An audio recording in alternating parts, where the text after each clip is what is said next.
Yo, happy Saturday, everybody. We're here. We missed you Thursday, but we're here on Saturday. I just wish Big Noon Kickoff would stop suckling away our viewers.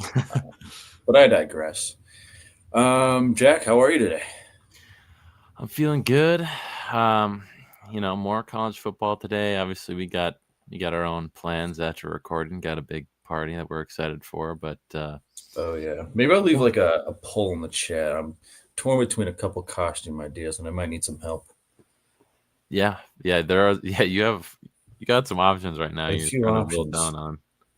Kind of been procrastinating, but we'll see what happens.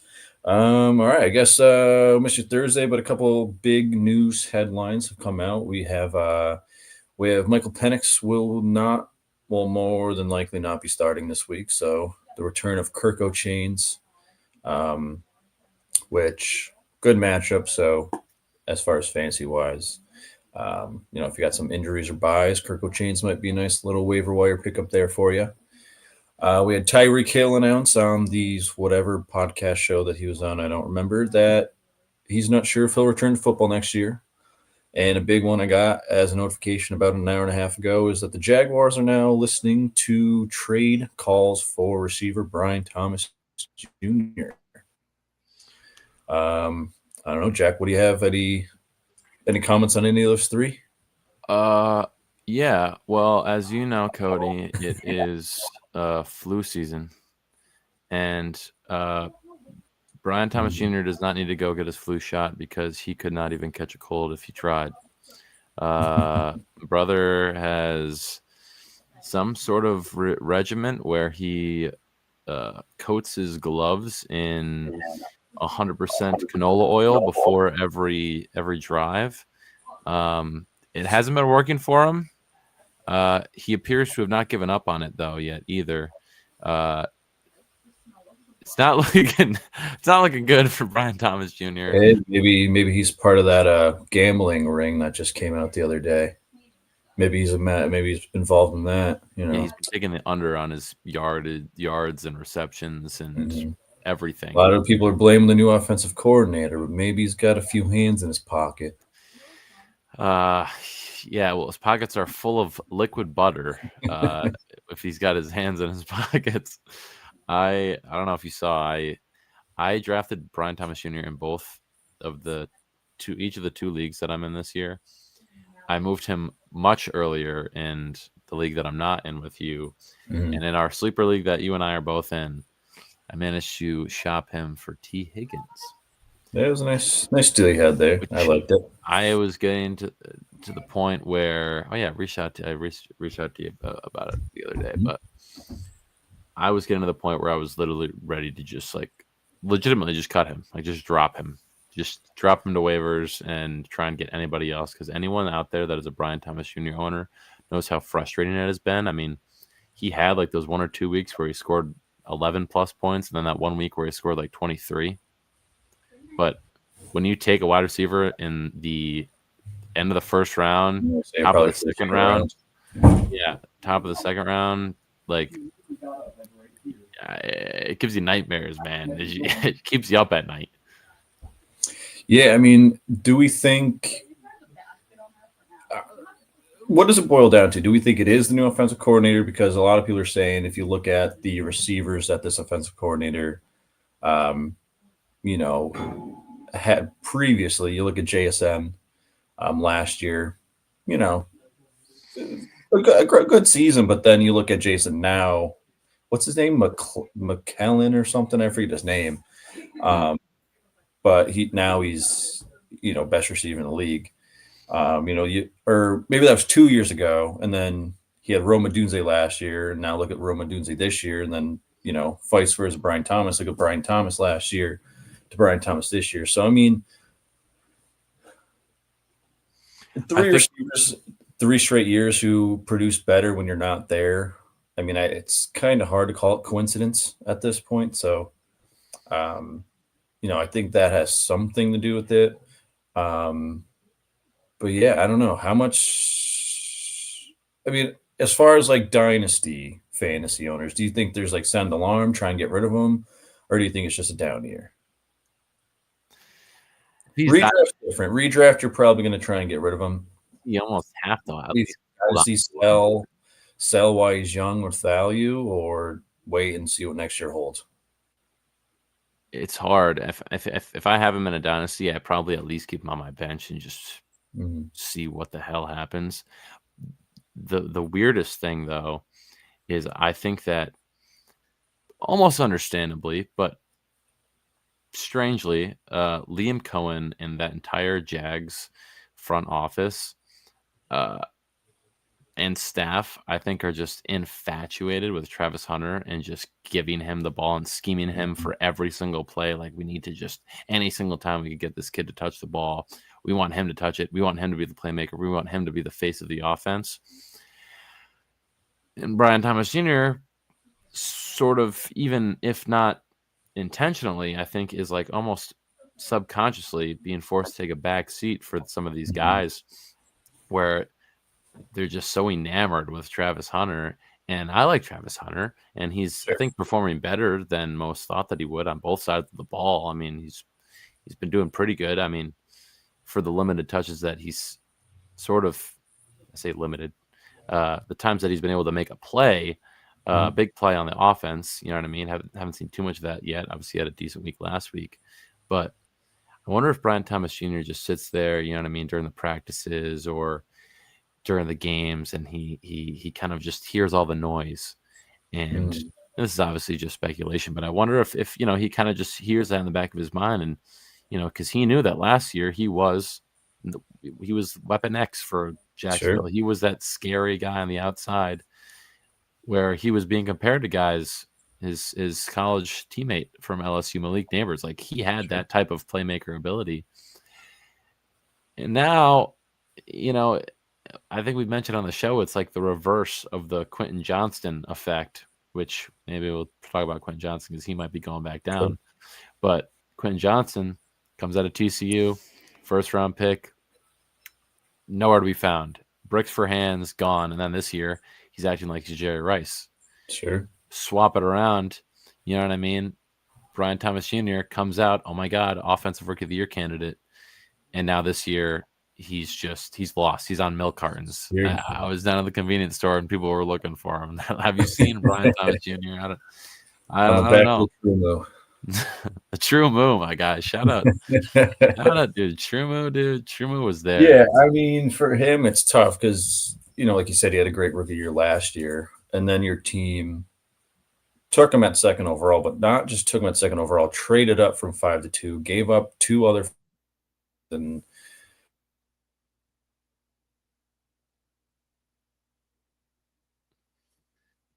Oop, I think I'm losing you, brother.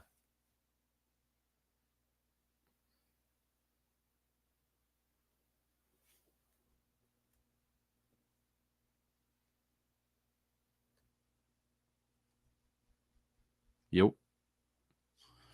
Technical difficulties here, people.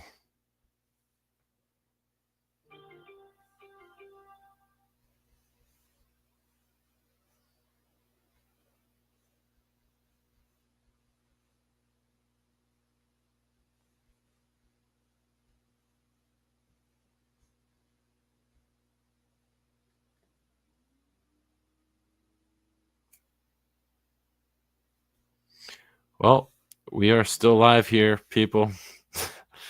Hold on for Mr. Cody to come back. While we're waiting here, let me see. We got some other headlines we could mention. Oh shit. This is hilarious.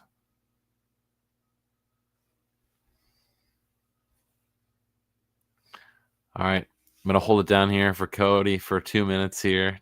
He has informed me that his breaker has popped. It's just Jacko right now live. Let's see. Don't think that there's too many people in the chat right now, so thankfully I don't have to worry too much about that. Well, take this minute to acknowledge some other headlines. Brandon Graham is back for my birds. Of course, I'm the Eagles fan of the show here while I have the stage for myself. Brandon Graham comes out of retirement to join the Eagles, who were looking for help on the edge. Zadarius Smith recently just retired after getting picked up by the Eagles, which some people are saying that the Eagles locker room is just so bad and he forced himself to retire. Zadarius Smith was just old, man. He was just old. And Brandon Graham is old too. But if you're an Eagles fan or have any stake in the Eagles this season, Brandon Graham at least being a part of that locker room and being a rotational piece on that edge is going to be beneficial for the Philadelphia Eagles. We have needed help there with injuries to guys like Nolan Smith. And even regardless of injuries, I feel like the whole opposite side of that defensive edge room just needed more depth. Now we get BG in there, notoriously known for having a big mouth, being a little bit of a shit talker, being known to be a big glue guy, locker room guy. You got to be excited to have a guy like Brandon Graham back in the locker room for all the Eagles fans out there. Or, like I said, anybody who's got some money on the Eagles, or even if you're just betting on a game, picking on the game, something worthy of note. Another headline we got here is Kirk Cousins. Kirk O'Chains, don't forget about him. He has been sitting on the bench in Atlanta for quite some time now, behind Michael Penix Jr. But now, Michael Penix Jr. is he's a little banged up this week. He has a knee injury, and it is going to open up the door for Kirk O'Chains to step out on the field once again for Atlanta, which I feel like a lot of people thought that he might have been a trade candidate for teams like Cincinnati when Joe Burrow went down. Maybe even the Browns with their whole quarterback corral that they've been doing. But with his weird, funky contract, the Falcons have just decided to keep him there as a backup. And it looks like it's going to work out for him because now he's going to have to play.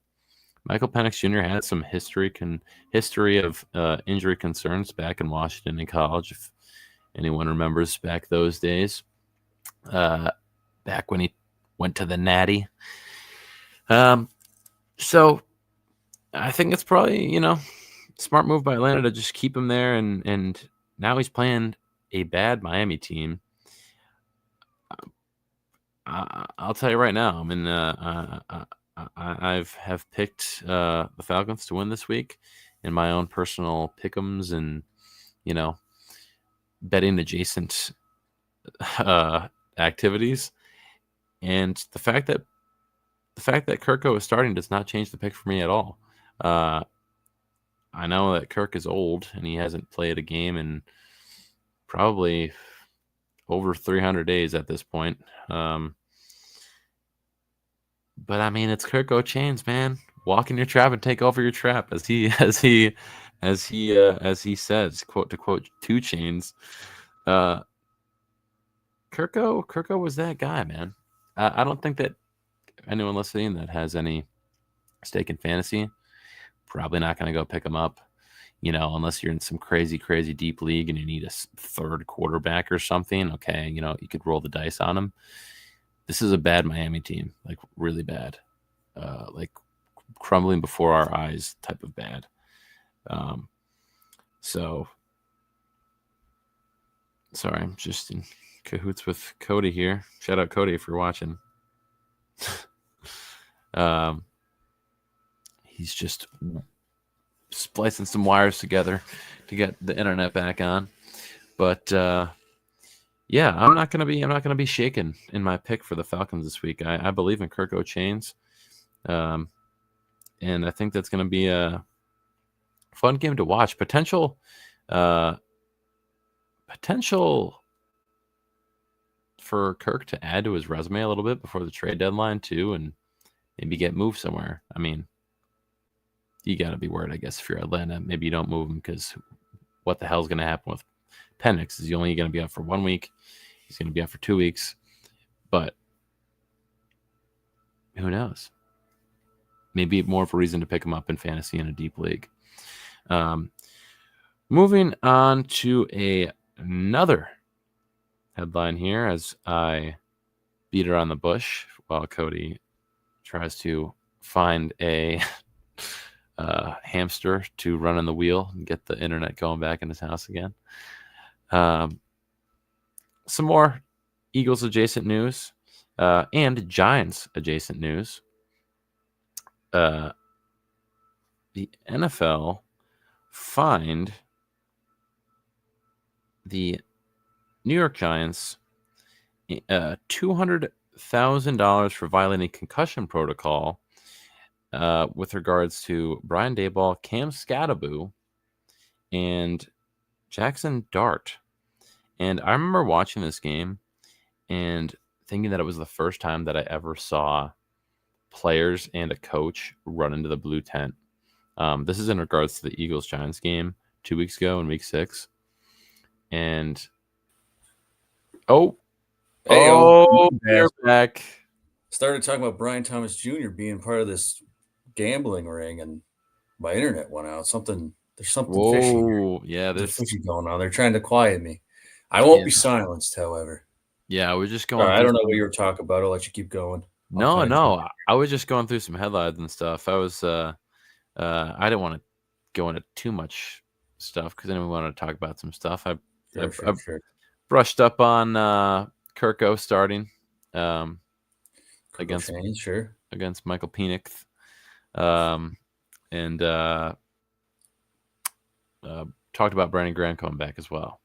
And it just started Did you see the video of Brandon Graham, his first practice back, and he's walking back to his locker and just swarmed with freaking reporters and stuff? Yeah. Dude, they love him. That would be so frustrating for me. They what? That would be so frustrating for me if I walked back and all I wanted to do is just get on my sweaty practice clothes, just go shower and get in my sweats, and I'm getting bombarded. That'd drive me nuts. Man, they love. I mean, to be expected, but yeah, it's BG in Philly, man. You know that it's his first day back. They're gonna give him a couple questions, and that's just the way of the business in the NFL. There's gonna be cameras. I mean, but yeah, he was probably like, "Yeah, let me go take my damn shower." Yeah, no, that's. But I'm excited as an Eagles fan that he's back in the building. If it helps, I mean, if for nothing else, players and your edge rush depth kind of, as good as the Eagles defense has been. I mean, if they are lacking something, it is the edge rush and maybe CB too, but. We need a CB2 and we need a CB1 too. I mean, Quinton Mitchell's been out. Hopefully he's going to be healthy this week for us. That's another some injury news. Got AJ Brown out this week too. Yeah. Hamstring injury for AJ Brown. I'm going to be so anxious for this game this week. It is such a must win for me in my mind. You think the Scat Pack drops into 3 touchdowns? I think that Jalen Carter is going to have something to say this time because Jalen Carter didn't get to play 2 weeks ago in Week 6 when they played the Giants and lost the first time.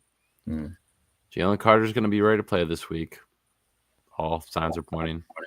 He played last week. And I hope that if there is still injury concerns with Quinton Mitchell and he doesn't play, and even if he does, that maybe Vic Fangio, as much as he wants to put Cooper DeJean in this pure safety role and at times nickel role, that, hey, look what he just did against the number 1 wide receiver, if not number 2, wherever you want to slice it, receiver in the league against Justin Jefferson last week. I mean, this is a guy that can hold up in coverage as a cornerback 1 or 2 if you need him to in whatever situation.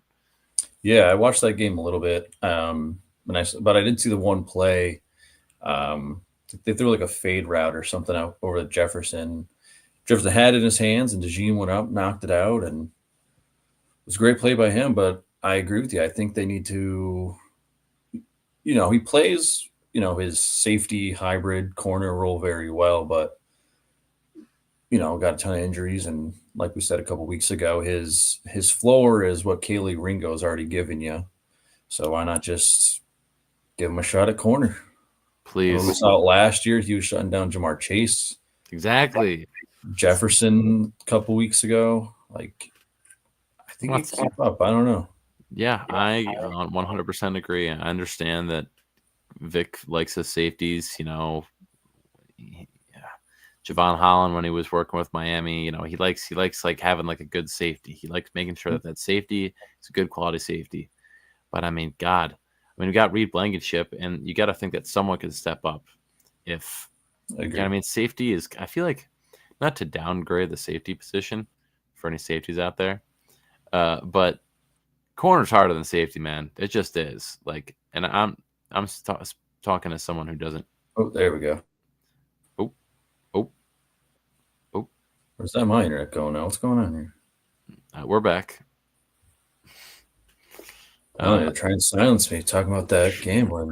They're trying to take you out of the game, man. They're trying to whatever. No, just as someone. Continue, sorry. No, you're good, brother. I was Well, just sorry to saying, everyone at home that is watching these technical difficulties. I don't know what's going on here. it's all right. We're rolling with the punches. Kurt Benkert, by the way, I just realized. Benkert. Kurt Benkert. Yeah, I've never played ball, so a Green Bay Packer legend, Kurt Benkert. Yes, and 49er and Falcon legend. Whatever. But yeah, take what I have to say with a grain of salt, as they say, grain of whatever, because I have not played ball. But I mean, just all things considered, cornerback is just a harder position than safety. I mean, standing face to face with a guy like Justin Jefferson, rather than acting as a cloud in the deep half of the. Yeah. You know what I'm saying? Like, not taking anything away from the safety position, but my God, would you rather have a C- graded cornerback 1 or a C- graded safety? Sorry, I got another pop up on my screen. I don't know what's going on my computer. What was that question again? Sort of a rhetorical question, but maybe not. I said, would you rather have a C- graded CB1 or a C- graded safety 1? Oh, the C- safety 1 for sure. Not to take anything away, and you see blown coverages, sometimes, and whatever, it happens. But like, geez, man, you got to be able to play man coverage. You got to be able to play. No, a good QB or not QB1, CB1 is literally a game changer. I mean, you go back to Darrelle Revis, like his days, like he was shutting down like household Hall of Fame names. And, if Jets or Patriots or, whatever team he was playing at the time didn't have him, some of those games could have gone the other way. Mm-hmm. And you look at now, like Pat Surtain in Denver, will that defense be as good without him? Christian Gonzalez, Sauce Gardner. Like, are these defenses as good without him? Because you can take these guys, be like, hey, we're putting you on their best guy, just shut them down. Mm-hmm. And most of the time they are. And it lets you, as a defensive coordinator and head coach, kind of scheme your defense a little more. So instead of having to throw 2 guys in coverage on, your Jamar Chases, your Justin Jeffersons, your who it may be, kind of throw them one-on-one more times than not and still feel pretty good. Yeah. I don't know. It gives me anxiety as an Eagles fan. But hey, we got the trade deadline coming up in, I think, 2 weeks, a week or 2 weeks. Yeah. Maybe they make some moves. Who knows? We know how Howie is with his deals. So he's always maybe he pulls something off. Speaking about our fan matchups this week, because I went into my Birds and the Giants. I feel like this is like a must win, especially after losing to them 2 weeks ago. We need to get back in the division. You, my friend, have the Hollywood matchup of the week, because one of the biggest names in football over the past couple decades is Aaron Rodgers, a man who's claimed that he would have loved to retire and ride off into the sunset after winning a Super Bowl with Green Bay. After being in Green Bay for 18 years, however long it's been. He was 18 or 19, yeah. And in his words, that's just not the way that the business goes, and he found himself in Pittsburgh, and Yeah. now the Pittsburgh Steelers are going to be playing the Green Bay Packers this week. Yeah, I mean, I really think the only thing that could have made this better is if it was in Lambeau. Um, a real true send off, we'll say. Um, but I mean, this game just kind of pulls at the heartstrings as a Packer fan. I can't lie. For all Jack, this for all our conversation we have, when we're not recording. Um, I kind of got a distaste for Rodgers the past few years, and at one point I was like happy that Green Bay got rid of him, and moving on to the next chapter and everything. But I would go on Instagram this week and all the Packers pages I follow, and they have all these edits and stuff, and it's kind of like you don't you don't realize, and then they show you these edits, and then you're like, man, like I grew up watching this guy every week for, I guess it would be the last 18 years of my life. You won a damn Super Bowl for you. Like won my team a Super Bowl, like really got me into the sport of football. And I kind of feel bad for dogging him the past couple of years, but that was more of a that was just the Packer fan in me, I guess, wanting to move on and whatever. But yeah, I mean, it's gonna be fun to watch. I think it'll be real fun to watch. I have to check the time on it. I'm pretty sure it's an afternoon game. It's the night game. It's the Sunday night game. Perfect. Yeah, then I'll Yeah. definitely be watching it. I was gonna say that's gonna be one to watch as long as it's not on at the same time as the I'll be Burbs. watching. I might be crying. We'll see. For good and bad reasons, we'll see how the game goes. I but- mean, Aaron Rodgers has got to be top, like all time So I quarterback. say this all the time. He's in the top 10, 15. So I say what I'm about to say all the time. Aaron Rodgers is the best. He's the best. I don't want to say quarterback of all time. He's the best thrower of a football of all time. Because when you say best quarterback, obviously you're going to say Tom Brady with the rings and all this, but talent alone, is the best quarterback to ever play, just off talent. And maybe I'm biased. Maybe that's just, He's up there. watching him for all these years of my life. But, I mean, the stats back it up. You watch highlights, you watch the film of this guy. Like some of the balls I've seen him throw, I don't think any other quarterback would make the throw. Like I said, maybe I'm being biased. Maybe, whatever may be. But he is the greatest thrower of the ball of all time, and I will stand on that. Not to mention, probably like historically top 3 best. I mean, he's got ratio the best of touchdown to interception. He's number 1 touchdown interception ratio of all time. Is he still? I believe so. Maybe he's 2 now. Maybe someone overtook him, but I know Lamar's up there too. Lamar may have passed him, but I know he was 1 as of like a year or 2 ago. Right. But even still, I mean, the man doesn't turn over. But I mean, football. to do it for 20 years, and you know what I mean, is incredible. I mean, I think he's got to be top 3 or top 5 in EPA. I mean, the dude's just, like I say, he's the best thrower of the football. 2020, he threw 48 touchdowns to 5 interceptions. Yeah, and I think he had another 48 to 5. Yeah, it's incredible. I mean, 48 to 5 is insane. Wish he was a better playoff performer, but in the same season, he almost threw for 4,300 yards. So it's not like he's just like dinking and dunking. You know what I mean? Like the dude, he had a 79.8 QBR, the highest of his career, and a 70.7 completion percentage. And I mean, it's not like this is just like a flash in the pan. I mean, then 2021 he had 37 to 4. Sure. 2022, year after year. Like 2016, 40 touchdowns to 7 interceptions. Like it's consistency. Definitely one of the most consistent quarterbacks in history, and he's got to be a top 10 quarterback. Sure. I mean, I know his knock is playoff time. Sometimes he crumbles, but also I saw a stat on that one time. Aaron Rodgers' defense in the playoffs, I think, let up an average of like 35 points. And I'm not even kidding. We can look that up too. I'm going to look it up right now.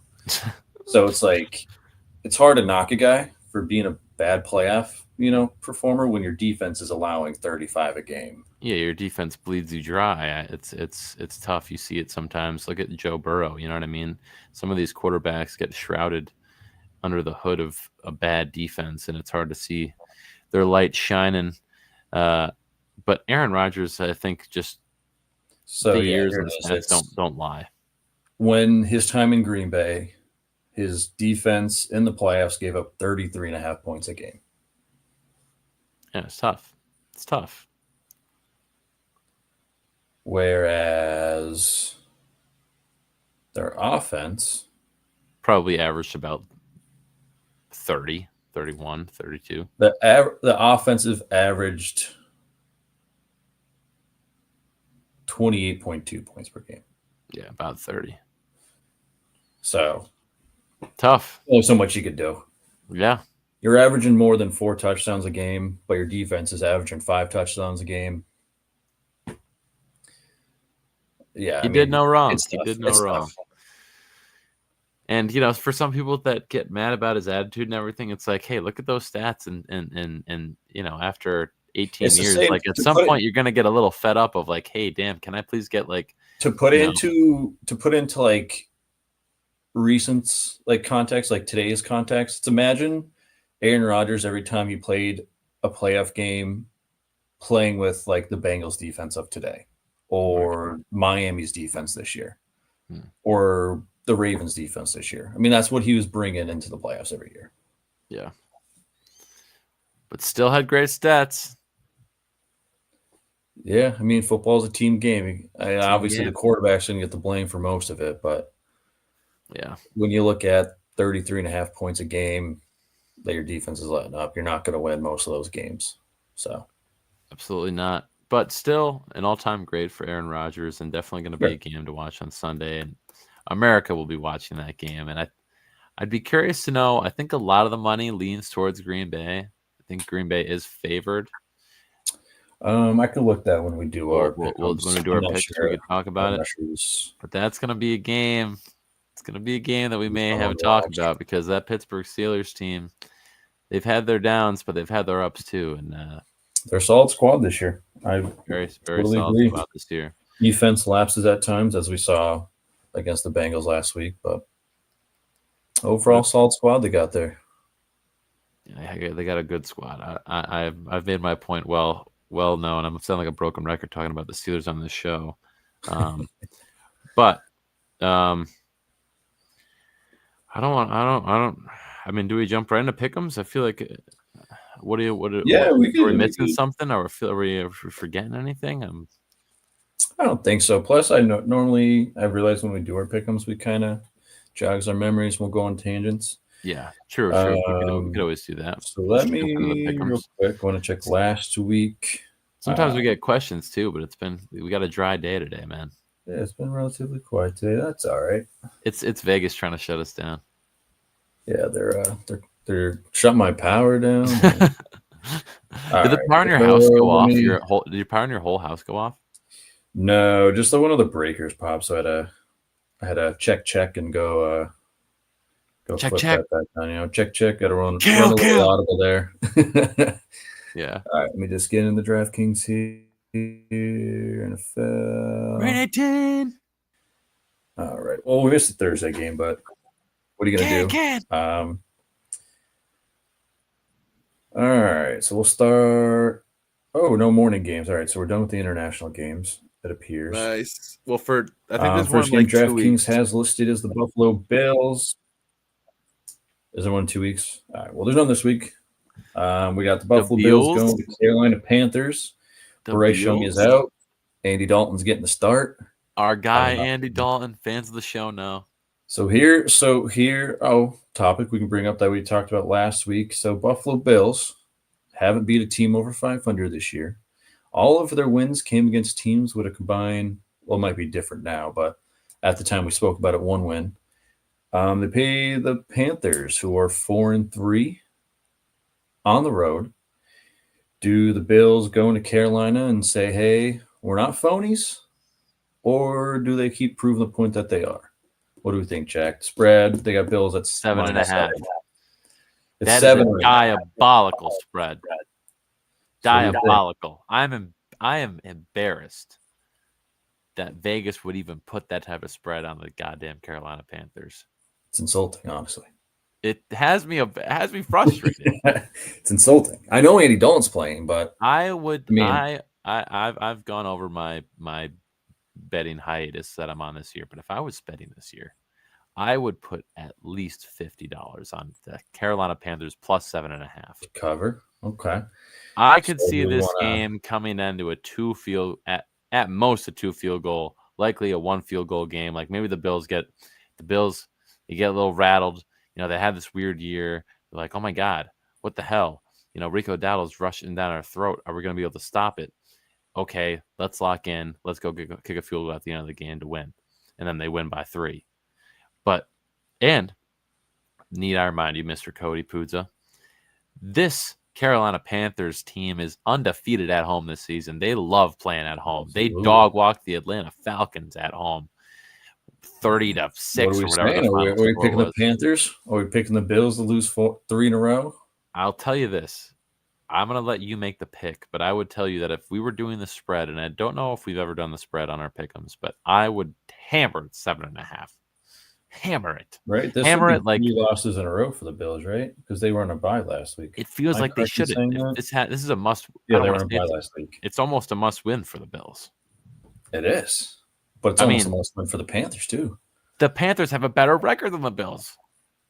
Well, not really. The Bills had a. I don't know. They're both one's 4-3, one's 4. So technically, they're the same record as the Bills. Excuse me. Bills off bye though. That's what I'm saying. I feel like as much as I love the Panthers, it's Bills off a bye. I don't know. Do we go Carolina here? We can't. I'm gonna let you pull the trigger because I can't do it myself. But I would love the 7.5. If we sprinkle a 7.5. So how about this? Well, we don't do this often. Very rarely we'll do it. You want to do this? How about we take the Bills money line, but we have the Panthers plus 7.5. Add an extra leg to the parlay this week. Or do you want to just go Panthers 7.5? Well, it's 7. DraftKings says it's 7. Oh no, I want that half point. You can take an alternate too. Let's see. Let's go game lines. Alt spread. Panthers 7.5. Yeah, I'd like that juice. That's the juice right there. We man. want to do that instead. 7.5 instead of picking the money line. Yeah, I like that. All right. So here's it's a Sweet Life first. Picking a spread instead of the money line. All right, next game we got Giants going into the link to play your Eagles. They got the Eagles at 7.5 point favorites. Jalen Carter's back, man. So we're going Eagles. In the link they have, yeah. I mean, there's no way the Giants beat them twice, right? Right? I swear to God. You won't hear from me on Sunday night or Monday morning if they do. Eagles on link. They got it. Like said, Jalen Carter's playing. Quinyon Mitchell may play. We're not certain. I'm not certain on that. It looks like he's leaning to play. If Quinyon Mitchell and Jalen Carter play, I am knocking on wood. This should be one of those, oh my God, we should have seen this coming. They had injuries 2 weeks ago. They weren't the same team, and now they're on one. Especially after our win against the Vikings, I think we're rolling a little bit, not a lot, but a little bit. We're like, okay, that we looked like the Super Bowl team last week. Let's start feeling like it. Let's start acting like it. Let's start winning some more games. Sure. No, I agree. I think, and I love watching. It seems like the Minnesota Vikings are imploding. Speaking of, see, this is why we why we do the pick'ems. We go on tangents. So JJ McCarthy has been listed out the past couple weeks for an ankle injury. However, I don't know if any of you guys saw the clips out there. Vikings get a first down, and then you see JJ McCarthy on the sideline, like jumping up and down, like doing the first down thing. So do we think he's actually hurt? Do we think there's something going on? Is my power going to go out now because I'm asking questions? We had this conversation once, I believe, about the conspiracy that JJ's not actually hurt. Is he? I feel like there could be something going on here. He's I feel like definitely without an ankle injury, wouldn't be jumping up and down the way he is. he's got to be hurt, bro. Or if he's not, even if he's better, because you see it all the time too, where some players, like this happened with Kittle, with Kittle's hamstring. Once the guys, especially quarterbacks, I mean the NFLPA and the NFL as a whole, always protect the quarterbacks. Sure. Once something happens to them, especially if they get officially placed on IR, they have to be out for like X amount of time, like no matter what. The NFL won't let like I know IR is 4 weeks. Yeah. I know like once you're on IR, like automatic 4 weeks. Minimum. Yeah. But then even after that, I think sometimes, you know, players, coaches, whomever, most likely staffing coaches rather than the actual player themselves say, okay, hey, low key, you know, Shanahan might be sitting there with Kittle like, hey, yeah, I know it's been 4 weeks. We're low key not going to start. You know, he might be at 100% and he might be saying out loud like, no, I'm good. I'm back. I want to play. But every football player always says that, right? They get up after getting, you know what I mean, a torn ACL, you know what I mean? And they like huddle back to the, you know what I mean? Or get carted off. And they're like, no, like I'm fine. Like I'll be back. It's like, bro, like you need like a month. You need like two months, like, you know, for the whatever injury it may be. Like you need time. You can't just go right back. So I feel like JJ is probably healthy. He's probably fine to play, but they're probably just saying, hey, we are not going to risk you getting injured again because you've gotten injured in the past. It's already been 2 now, yeah. Twice, yes. So you played 2 games in 2 years. Yeah. Mm-hmm. Let Carson go in there and get injured. You said he got his ass beat. He got beat bad, man. He got beat bad by the Chargers. Chargers are trying to assert themselves back again. I'm sure we'll touch back on them when we get to sure. Oh well they won. They won already. We already didn't pick that game, but next week I'm sure we'll touch on that game. I think we might have to declare. You know, we should start like a wall of sweet life, like something, like our own Hall of Fame that you can get in for whatever we decide to put you in for. Because I think I don't even know how to say his name, Oronde Gadsden. Mm-hmm. Yeah, I think he's the newest member. Yeah, he's pretty sick. He's a stud, man. He's awesome. Yeah, I mean, the junkyard down the street is going to be looking for their dog because he escaped and he is the Chargers is now a junkyard dog playing for the Chargers. Yeah, he's that team lacked a tight end. No hate to Tyler Conklin or Hayden Hurst the past couple of years, but when you look at their offense, what were they lacking? Running back they were okay with. They had Dalvin, who had a resurgence last year. Receivers they're fine at. They were always lacking a good tight end, and I think they found it. So, I mean, it just makes this Chargers team even better than what they were. It's also so funny, too, because I remember doing mock drafts and during the offseason, like everyone had Colson Loveland from Michigan, like going back and teaming up with Harbaugh because, like, that team needed a tight end. They've needed a tight end for a minute. Like, a rip, they needed a damn tight end. And it's just so funny. I had it in a few drafts. Because Harbaugh's like, no. Nah, I ain't gonna do that. I like this dude from Syracuse. You know what I mean? Like, I like this dude from Syracuse in the 5th round. This dude got drafted. I mean, Gaston in 3 weeks has more yards, touchdowns, catches, you name it, than Colson Loveland has all year. So yeah, and Colson dealt with injury too, but still, sure. But you got to look 1st round guy compared to I don't even know what round this guy got taken. 5th round. I was gonna say about 5th. It was the 5th round. Struck gold there in the 5th round, LA. So be happy. All right, moving on. Next game, we have the Miami Dolphins going to ATL to play the Kirk Chains led Falcons. Even with Kirk starting, they have the Falcons at 7.5-point favorites at home. I think that's a pretty easy pick there. Miami is imploding, and it's only a matter of time before Daniels is gone and Tua probably gets benched, and we're looking at a whole fire sale and rebuild there in Miami.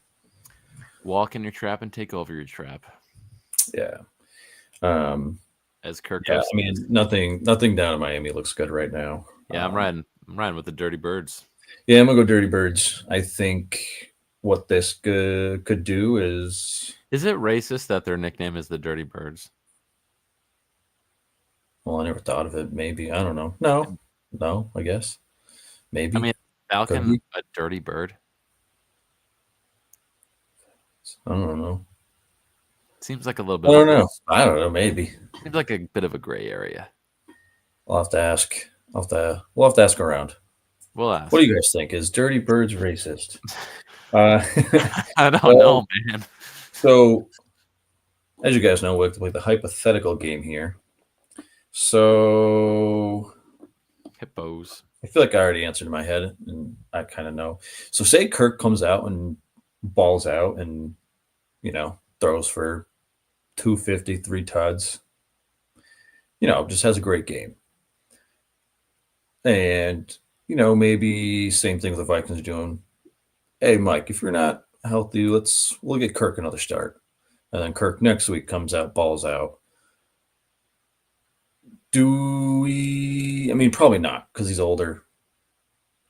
But do we see a scenario in which if Kirk is playing very, very well, they just ride with him for the rest of the year? It's a tale as old as time. I think that you probably Penix hasn't played bad this year, but he hasn't played 7th overall good this year. No. I think history has shown us that teams tend to stick with their number one guy that they started the season with. When Penix gets healthy, they'll go back to him. But it's funny because even before Penix was injured, about a week ago, there was a narrative that Penix might be benched because he was playing bad, and that Kirk might be an option to take the job. And now that their hand is being forced with the injury, of course, but Kirk is going to be able to go in and show himself off a little bit and say, "Hey, you've had the young calf. I could be your starter." Yeah, you've had the young calf. How about the old bull now? You know what I'm saying? Mm-hmm. And it's possible. It's possible. I like Kirk. I believe in Kirk. I like Penix too. A trade showcase for Kirk. A couple of weeks before trade deadline. Hey, Kirk, what could you do?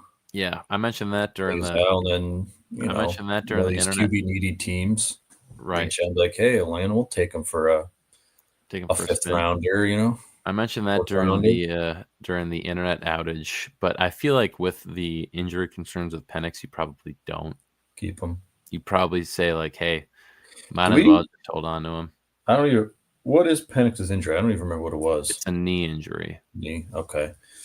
Yes. So that could be, yeah. He was. I remember. Yeah. Now it's come back. He played on it. Could be a couple 2-3 weeks. Could be a couple 2-3 weeks. All right. We got Thomas Dotson in the house. What is going on? What's up, guys? PPR Flex 2 Marks Bill. So we need Flex 2 out of them with Lamar officially out for Bears. Marks Billman, guy. Is Lamar officially out? They ruled him out. Ooh, is that a thing? I gotta check on that because that's my quarterback. Oh, yep. Okay, Lamar has been ruled out, so there's some news there for you. All right, so people Flex 2.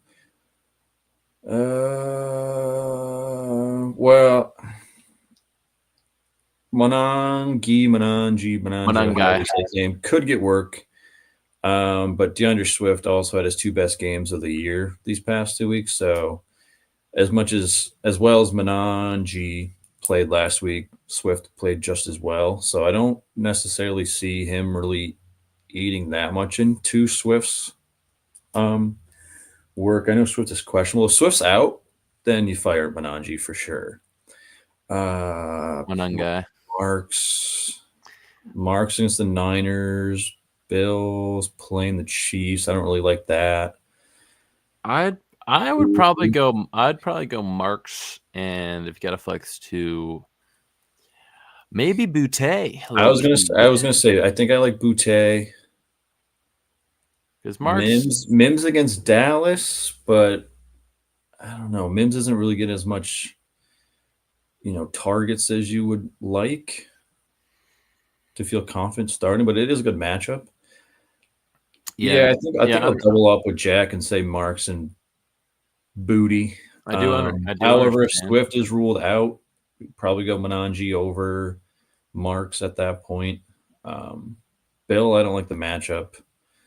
Mims, like I said, you're not really getting the targets there that you feel comfortable. You're kind of hoping for a touchdown for him or a big play, because obviously Courtland Sutton's going to be ahead of him, and Troy Franklin seems to have come into the wide receiver 2 there. Marks and Booty right now. If Swift is ruled out, put Menangi over Marks. Yeah, it is also PPR too, so it's like. And Lamar officially out. That means I have some waiver wire studying to do after this show because I'll need a quarterback. Andy Dalton. Well, let's see who's there. I'm kind of curious to see. We got Tyrod Taylor, CJ Stroud, Mariota, Andy Dalton, Spencer Rattler, Kirk against the Dolphins. Oh yeah, plug in Kirk. What we're doing right now, we're gonna move. Let's move Lamar to IR. We're gonna do it right here live. Kirk Chains against Miami. What a matchup! Love it. What a matchup! Yeah, I get Bears going up big on Baltimore. Yeah, I mean you're right, but it's tough. Like, is Ben Johnson? Yeah. Oh, look at that. Well, I want Kirk Chains though. I like the matchup. Plus, we can't forget Kirk Chains just a couple of years ago was thrown for 4,500 yards a goddamn season. Yeah. I mean, granted, he had Justin Jefferson, but it's a great match. He's playing Miami. Miami's getting steamrolled by everyone they play. So, all right, let's. Sorry, we got keep a little it rolling right there. Let's keep it rolling. Where we leave off. All right, we got the Cleveland Browns traveling to Foxborough to play the New England Patriots. I'm going Patriots. I'm gonna lean Patriots toe. I mean, the hype around Drake May right now. I mean, I love Drake May. I've been a Drake May truther since day one. I love the guy. There's a lot of hype around Drake May right now, my boy. Will London be okay with Kirk? Yeah, absolutely. Funny enough, bro. I mean, it's gonna sound funny. I think there's a world where London might be better with Kirk. Kirk likes his wide receivers. He likes chucking the ball up and trusting his guy. Penix also likes London a lot. Like Penix targets London like crazy. I was gonna say, not that Penix. He'll be okay. Yeah, I think he'll be fine. If you have him, you're starting him. I was gonna say, not to take anything away from Penix being good with because you got to think Kirk. But it's not like a Baltimore situation where you're going Lamar to Cooper Rush. You're going Penix to Kirk Cousins, Kirk Cousins is probably the best backup in the league right now. Yeah. If we had to, sit and think about it, maybe I'm forgetting someone. I don't know, but like you're fine. I mean, you're starting London. You're fine. Probably going to be a Bijan game for play. I mean, more than likely. Yeah. Yeah. Bijan's probably, I think I have him in a parlay, like 110 total scrimmage yards. So I'm expecting a big game out of him. All right. We got the Jets going to the Bengals. It now looks like, with the news of Tyrod Taylor being out, that Justin Fields will be starting this game. Wild.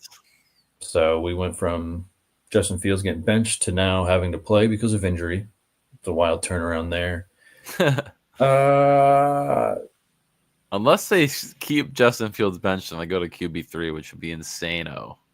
Who would their quarterback? Would be their QB3? Yeah, I'll check right now. I got it right here. Because it's not that one guy rookie, they drafted a rookie last year. They do not even have a QB3 on their official ESPN depth chart. So it's Justin Fields probably bringing up some guy off the practice squad. That's wild. Imagine benching, bro. That's like That's Nah, like they'll roll. Well, I don't know. Did you hear what the freaking Jets owner said about Justin Fields the other day? The reporter, I forget what the report exactly asked him, but basically like what's going on with the team he was essentially. like, And he's just "We're like, kicking. well, We don't like him." how do you expect any head coach to like perform with a quarterback like that or something? I don't like. I mean, I'm not trying to turn this into a hate show, but I've made my point very well known that Justin Fields is not an NFL quarterback. Respectfully, he's just not, in my opinion. I mean, he is. He is. He's starting in the NFL, but he's not Sure. going to be a great start, like a quarterback that you're happy No, to I mean at start. this point, if you're getting benched on the Jets for Bad. what It's would have bad. been Tyrod Taylor, I mean, unless now because this would be you got replaced in Chicago, you got benched in Pittsburgh, and now you're going we're to be benched in New He's had York. too many second I chances. mean, you're probably unless there's a team out there that really does want to take another shot at you, but you're looking at this point, Justin Fields, your backup rest of your career. Yeah. Unless you go to Minnesota and JJ revive McCarthy's your faking career it. because would you imagine like getting Justin Fields like in Baltimore as a backup to Lamar? Like that'd be a nice guy to learn from if you're Justin. Yeah, if he decides to learn. Jesus Christ, how many so we're years? going Man, Cincinnati he's been in the here. league for like 5 years. He hasn't learned anything. So it's safe to say we're going Cincinnati here. Yes. Okay. Yeah, I mean Justin Fields' confidence has to be shot. So who even knows? But maybe he comes out and he balls out like, "Oh, you were going to bench me, motherfuckers! Look at this." We'll see. We'll go Cincinnati, and hope that. So I did put a bet in before the start of the year that a team would go 0-16, and the Who? Jets are my only hope right now. So I'm going to root against the Jets every week. Just any team has to go. Any team has to go 0-16. So Jets are my only hope. So I'm going to hope they lose every week. I hope that they do too. That's, I really do. so we got. Fuck the So I have a Jets. feeling these odds are going to change with the Lamar being ruled out. But right now it's Chicago at Baltimore. Baltimore 2.5-point favorites. So I think we got to lock in Chicago at plus odds on the road right now before they change them. Give me Chicago. Yeah, I think so. It'll be Tyler Huntley under center, not Cooper Rush. They have announced that. But these odds have to be with them thinking Lamar was playing because there's no way Baltimore is favorites with Tyler Huntley starting. Former Pro Bowler Tyler Huntley, none the least, but that's crazy. Can I ask Almighty, follow away. Shoot That's away. what we are here for, brother. Yeah. Ask away. While you do that, we're going to get to our next game, so we'll give you time to type that out. We got the Niners going into Houston to play the Texans. Texans, 1.5-point favorites at home. Brock Purdy will be out another week, so we're going to get another week of the Mac Daddy. I think I like the Niners plus odds on the road. Give me the Mac Daddy. Give me a Big Mac right here, man. I'm riding with Big Mac. There. Yeah, and I got to start the Niners defense in the league. Like I don't know. Like I said even before the season, not high on Houston, and I mean their defense. They have the best scoring defense in the league right now, but their offense just can't keep up. Their offensive line. What do you expect when you have the worst offensive line? You had one of the worst offensive lines last year, and then you traded your best offensive lineman, and you really did nothing to, recoup your losses there. Thomas said the Chelsea Jags are taking. We did see that. We mentioned that one earlier in the show. Yeah, it's gonna be interesting to see where he goes. Taking phone calls, doesn't really mean anything. But I guess just as a topic of conversation, if we see Brian Thomas Jr. traded to, what are like the top 2-3 teams you could see him going? That need a wide receiver right now? I mean, maybe if New York is feeling crazy.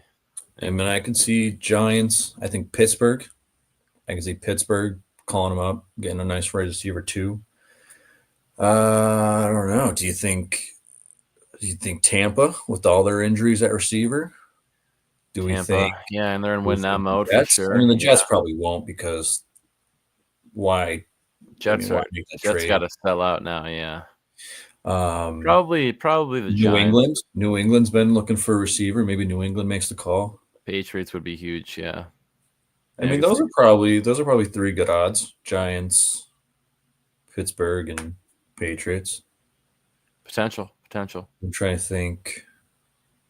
Yeah, I mean, I can't really, because every other team that needs a receiver are more than likely they're going to be selling off. So, right.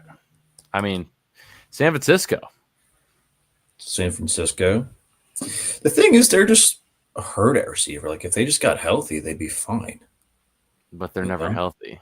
That's the thing. Ricky Pearsall, I understand you got shot and everything, dude. Like I'm not going to take that. I'm not going to knock you for that one, but yeah, it just seems like he can't be healthy. I think he's played what, 1 game, 2 games this year, if that. Yeah. Whatever. Yeah, it's been tough for Ricky Sticky. All right, we got Perkle Money redraft, 12-team full PPR, 0.75 10 in premium, 5 and 2, 1 QB. Need help flexing one of Hollywood Brown, Xavier Legette, Conquo, Rashard Smith, Menage. Super question. Who the hell is XL? Xavier Legette. Well, I kind of like Legette with Andy Dalton because, I mean, you look at, if you guys remember the name Deontay Johnson last year, didn't play with Bryce Young, but when Andy Dalton came in, played very well. Yeah. I kind of like, Legette had a good game last week. So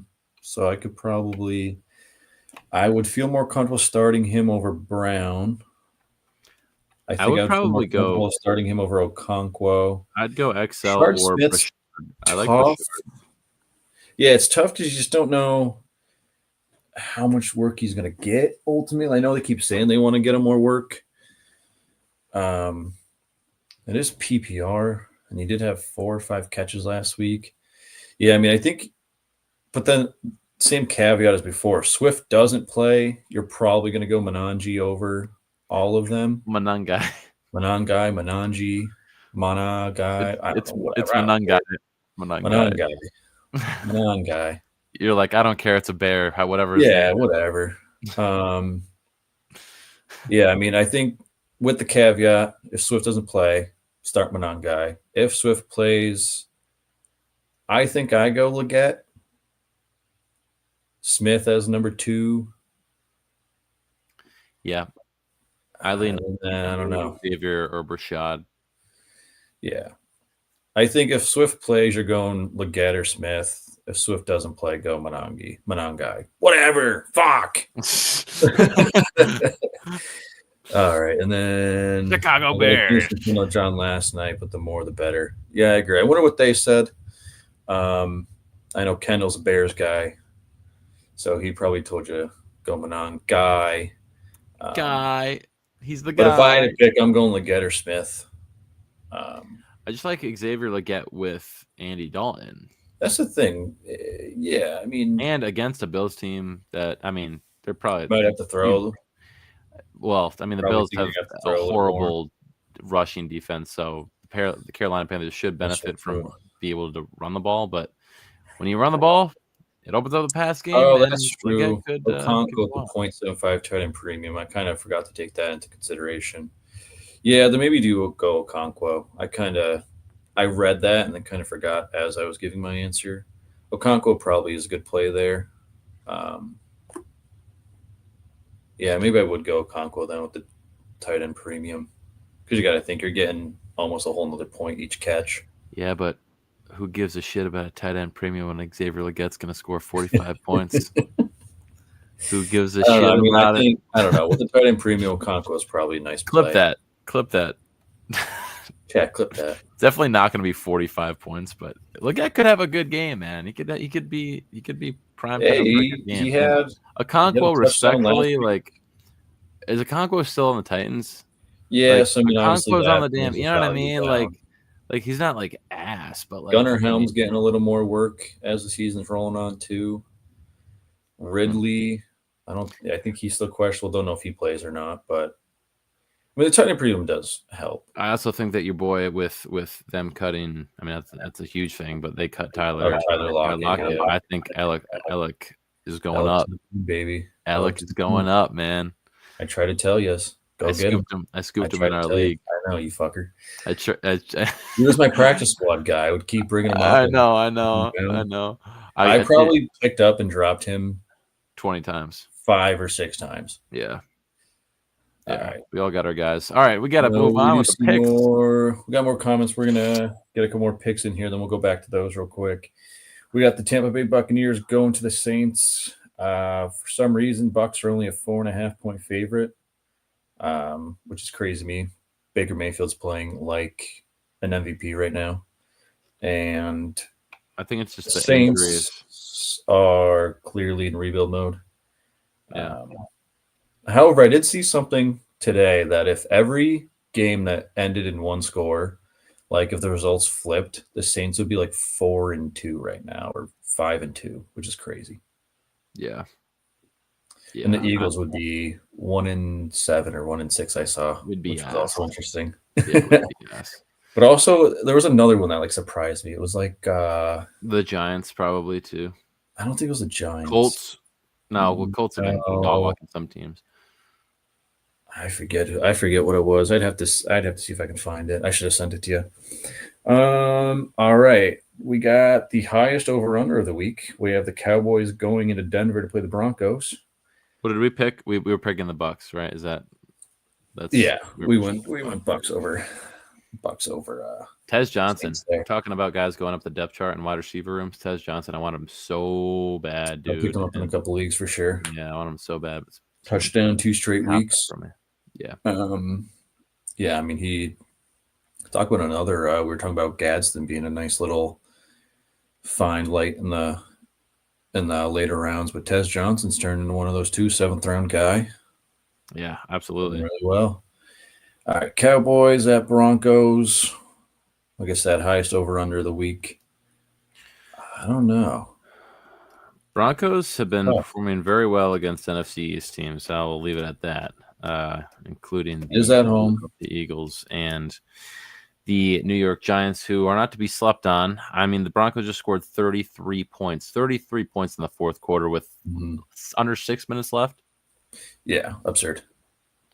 And they're not a team that their identity is offense. I mean, the first thing you think about this season and really last season is like defense.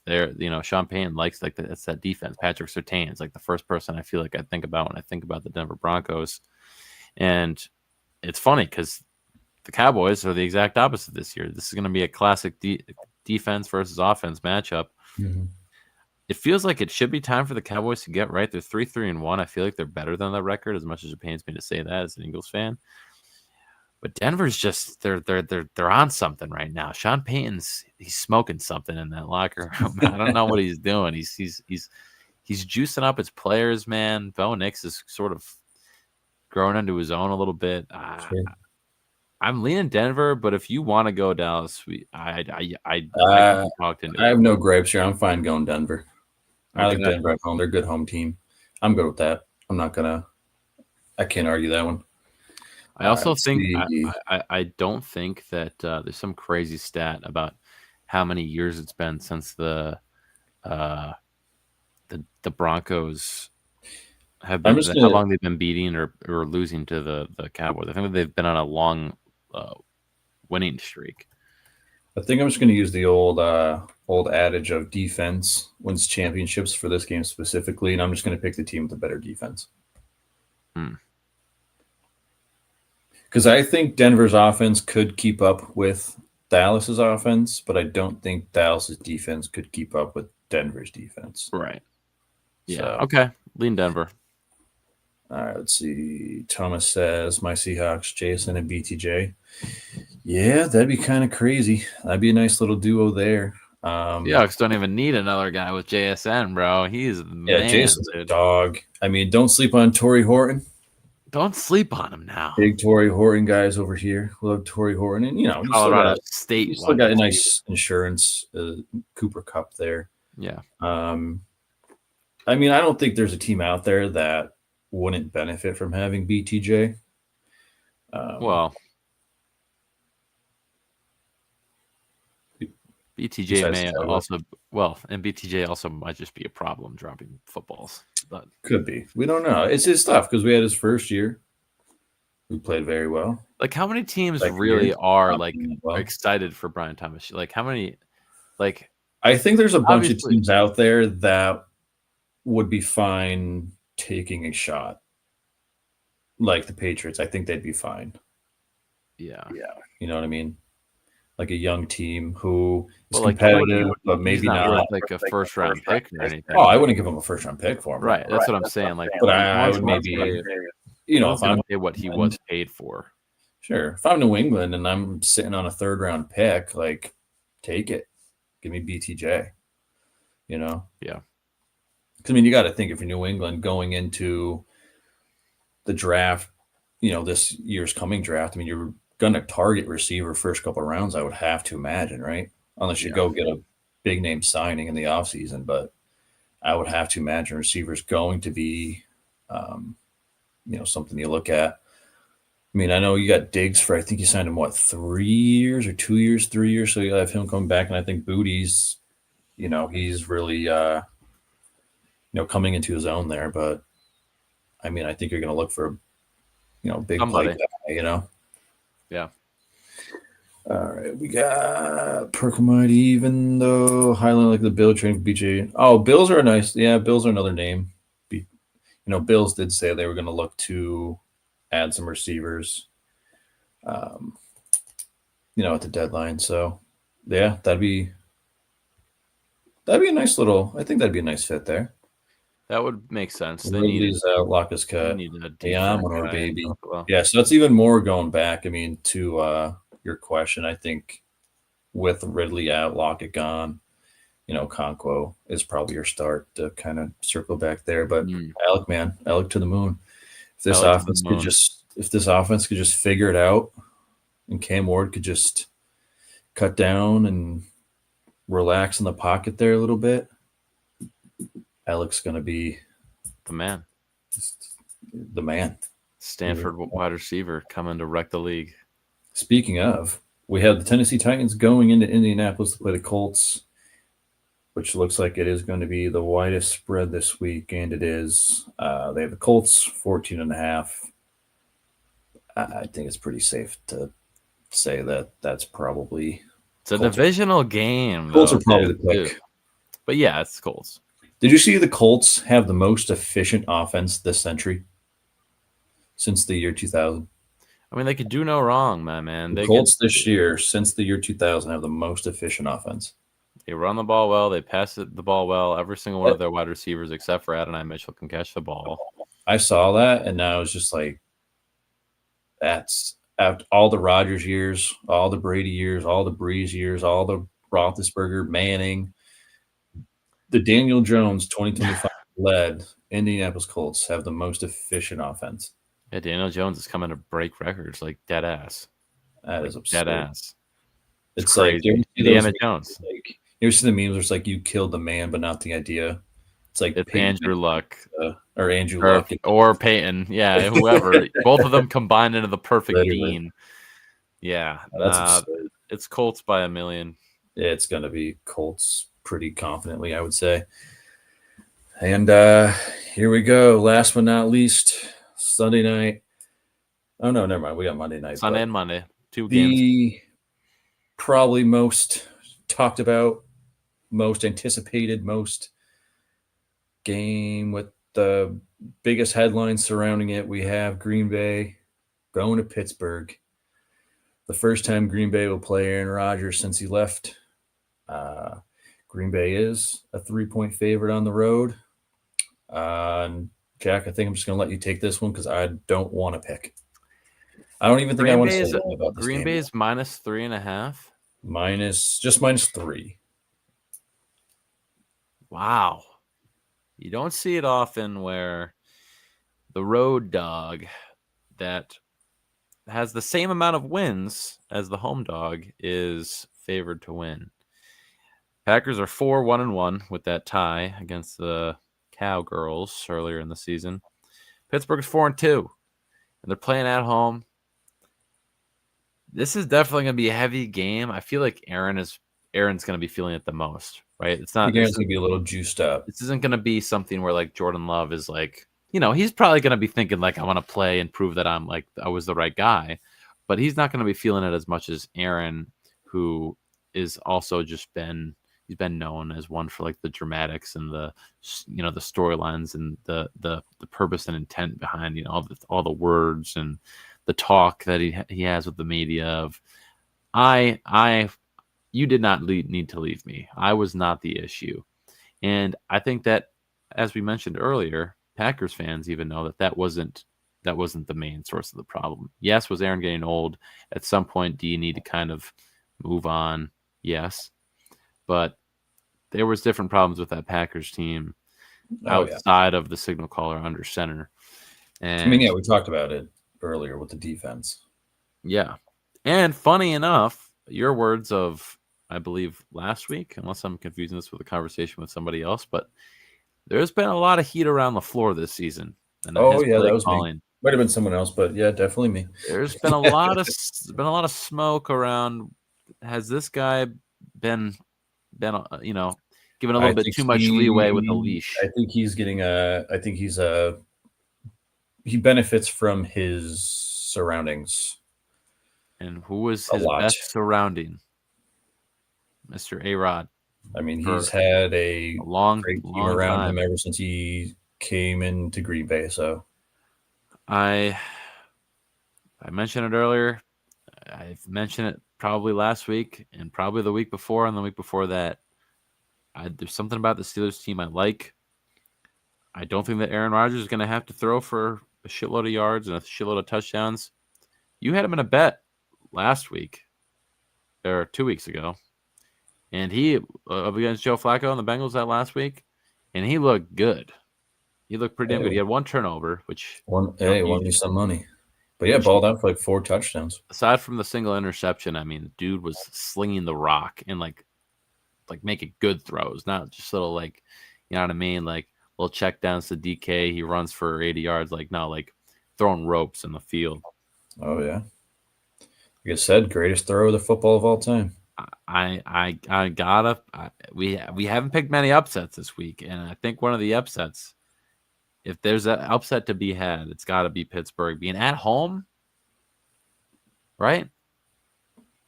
I'm not saying I'm rooting against your Packers, but I mean, if there's gonna be an upset, I'm gonna let you pick this one.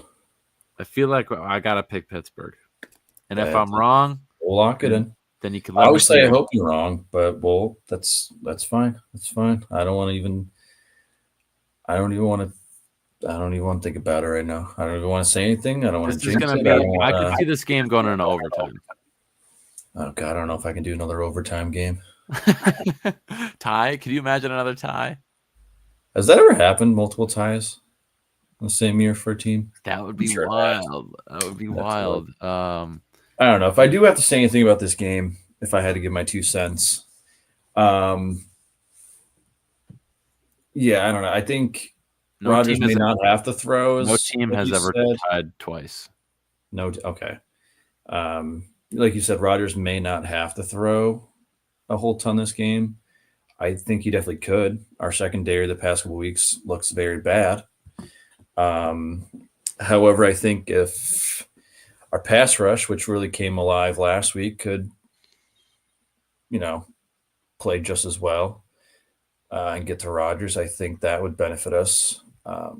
I think Green Bay has to just move on and realize that they missed out on the signing of Nate Dobbs and that he stinks, and just put Carrington Valentine in. I don't know. I think this game is going to go to whatever team wins the turnover battle, which Green Bay hasn't done a whole lot this year. So sadly, I can see Pittsburgh taking this one. If I'm trying to be as unbiased as I can be. But obviously, I will be rooting for Green Bay. It's going to be a nice game. I'm sure there's – see, that's the thing. I feel like this is the game of the week. The only thing that can make this better – the only thing that can make this better if it was in Lambeau. Like, I could see like the big, like – it would be very Hollywood tribute if it was in to Rodgers and Man, whoever made the NFL schedule this year fucked up on that one. You think they would do a tribute before they play him? If it was in Lambeau, I would say so. Yeah. Obviously, they're not going to in Pittsburgh. No. All I do know about this game is the Aaron Rodgers, Jordan Love jersey swap picture is going to go hard as fuck. Yes. I just know that's going to go crazy. Yes. Yes, it is. Also, might have to get that on a T-shirt or something. Yeah. Christian Watson is back. Christian Watson, I was going to say, is back. That helps out. But what's funny, and I was talking about this with another Packers fan. Shout out to Jordan if you're watching the show. I think it's funny that it's like, oh wow, Christian Watson's back. That's going to help. That's good. As the deep guy, the deep shot, speedy guy. What the hell have you been doing with Matthew Golden the past couple of weeks, my guy? Where has he been? What's going on? Hey, I love Matthew Golden. His target share is going up each week. I think they're slowly building that chemistry, and I think gotta see a breakout game for Matthew. Man. We kind of dip in to the fantasy side of stuff here. I mean, I think Matthew Golden's a nice, perfect buy low guy right now. If you can go get him for cheap, go get him, because I think second half, I think he's gonna, produce a lot more than he has been to this point. I'm not going to say explode quite yet, but I'm going to, his first couple of games, he's get a target, 2 targets. But I think with Christian Watson coming back, it helps him, because now you're going to use Christian Watson as the deep guy, and you can let Golden, run these medium, short to medium yardage things. Obviously let him loose every now and then, but kind of get him more back to what he was doing at Texas.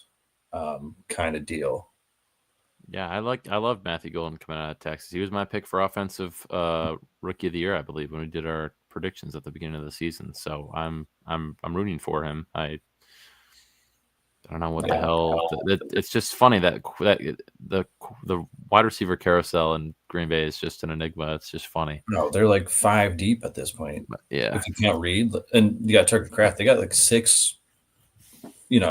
Some very good, and then some good receivers there. Yeah. You know how I feel about Dontayvion Wicks. I think Dontayvion Wicks could be a very, very good receiver on any team if he wasn't buried in such a deep depth chart. He could be a solid 2 or 3. That's what I mean. He'd be a very good 2. I just think people overlook him because he's buried so much. He is buried. He's buried. He's one of the best receivers. He might be the best receiver in separation against man coverage. Look it up. I'm not even kidding. I don't know if this year's brought it down at all.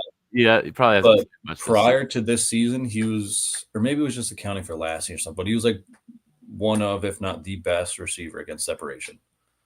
The best wide receiver 5 that has ever existed. Oh, absolutely. All right, we got last game here. We have Commanders going to Arrowhead playing Kansas City.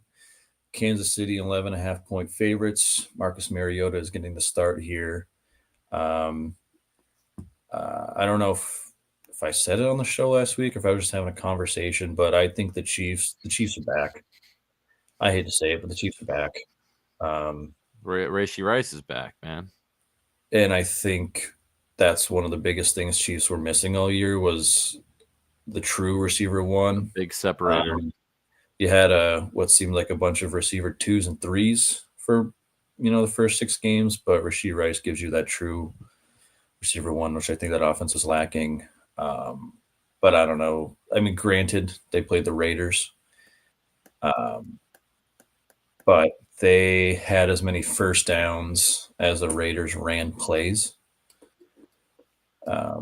Or something like that. It was some crazy stat, but I think the Chiefs are back. I hate that the Chiefs are back. I think Chiefs win this one pretty easily, and Chiefs by $1 Yeah, I'm not too excited about having to say that, but yeah. I mean, yeah. I want Washington to lose as a. I'm afraid the Chiefs are back. Eagles fan, but I still hate rooting for the Chiefs regardless. Yeah, Chiefs. Chiefs by 50. Chiefs win. All right, so just to recap, we didn't go money line Bills Panthers, but we are taking Panthers 7.5. We're going Eagles, Falcons, Patriots, Bengals, Bears, Niners, Bucks, Broncos, Colts, Steelers, Chiefs, and we're gonna lock all that in. Beautiful.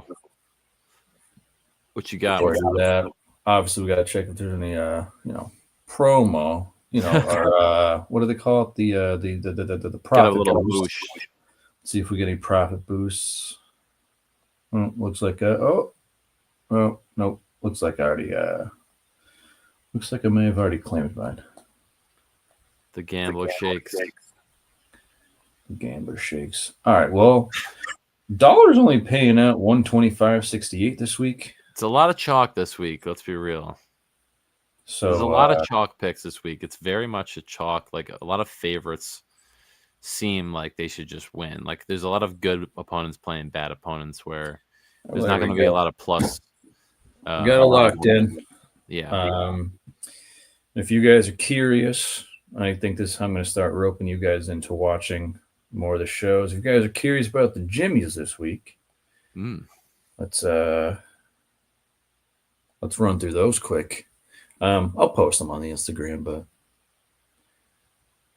got to show them off here first. If you guys want them first, you got to be here. All right, so 7-pick parlay, as we do. That's why we call them Jimmies. These aren't your average 1-2 things. These aren't win a couple bucks. We're gonna pay your car payment next month. We're gonna pay the mortgage payment next month. That's what these are for. All right, we got a 7-pick parlay. First leg, we're going James Cook anytime touchdown score. Bills. We were just talking about the game a little bit. If they get ahead, as the Bills tend to do sometimes, which I think they can in this game. Playing a Carolina run defense, which is kind of middle of the pack. I think James Cook can pound it in there. Next leg, we have Bijan and Robson, 110 all-purpose yards. Not all-purpose. Rushing and receiving yards. Playing Miami. We just talked about it. Miami gets bulldozed by absolutely everyone they play. I think Bijan, just like someone before said, I can't find it. Oh, Thomas Dodson, like you just said, Bijan game. Absolutely. I agree. 110 rushing receiving yards. Leg 3. This guy had a great game last week, and he's playing the Jets, who are not good. Chase Brown, give me 40-plus rushing yards. We got another touchdown scorer here. He's a guy who's playing the worst passing defense in the league of the Baltimore Ravens. Give me Rome Odunze to score a touchdown. I like that. That's some good sauce. There. We have another guy who, in his team's receiving corps, battling a ton of injuries. We talked about another guy in that receiving corps, Ted Johnson, but I have a Emeka Buka scoring this week as well. He's playing New Orleans. Baker loves him. He's going to look his way. Give me a tutty. Talk about this game, highest over-under this week. We have Dallas and Denver. Give me Courtland Sutton 50-plus. Like we said, Dallas, bad defense. High over-under, so I think Denver's going to have to keep up with Cowboys offense. Yep. I can see them to throw a lot. Give me Courtland 50-plus. Like it. And one last touchdown score. The guys did it 10 times this year so far. Give me Jonathan Taylor against the Titans. Come on, they're playing bad. Easy touchdown right there, I think. So picks there. Lock it in. Those are some good. That's some good picks, man. Lock it in. What you got? What's the line on that? I think we got. Oh, hold on. Refreshing. We got plus 33.55 odds on there. Quick $10 get you about 300 bones. Boom. Like I said, let's pay off the mortgage. What do you say? Car payment. Yeah, whatever you need. What do you say? All right, is that right? Yeah, whatever. There's the locks. We'll get them on the Instagram later today, tomorrow. But we're gonna reward you guys for being the first ones here. Hell yeah. I guess all we do have left is our weekly matchup pick'ems. I fell to 2-2. Jack, you are still perfect at 4-0.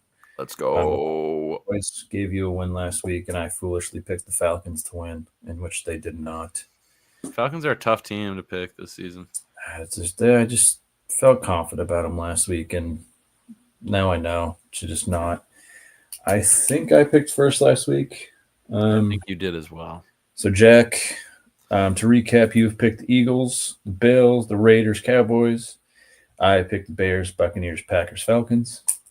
So, Jack, your Week 8 pick. Let me get the Indianapolis Colts at home in the Loud House against the 1-6 Tennessee Titans. It's a pretty safe pick there, I'd say. It's pretty chalk. I would go Bears, but I already picked the Bears, so I can't do that. Colts are a good pick. Maybe you're looking at the Kansas City Chiefs. I was looking at the Kansas City Chiefs. I'm looking at... Maybe you're looking at the Cincinnati Bungles. Looking at the Patriots here. Looking at the Eagles here. Your Giants. You love your Giants, man. Yeah, I know, right? Yeah, you know what? I need a win. I don't want to get fancy with it. I will go Chiefs. That's a smart pick. That's a smart pick. Kind of just I need to get back on the winning column here. If I didn't pick, I don't want to get like too. I don't want to get too nice with it, too fancy with it. I realize that's what I did some of these weeks, and I just got to stay away from that. I just got to start making smarter picks.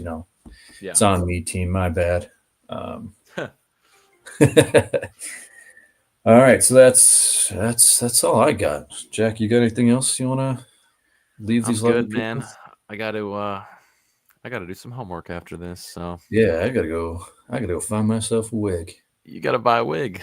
So as I'm buying some time to see if anything else for a Halloween costume, which you should clarify it's not for your everyday life. For Halloween. Although my hair, I usually wear hats, but it might be a wig time. It might be a wig time in real life too here. You gotta rock. Anyway, we're gonna move on. All right, nothing else came in here. Jack, thank you again for being here with me. Thank you all for being here on your lovely, where I am, sunny Saturday. I don't know where you guys are, but yeah, Jack's gonna go do some work. I'm gonna go buy a wig, and we'll see you guys either Thursday or Saturday. See you, boys. Marking nothing but I tune every Friday. Strategies provide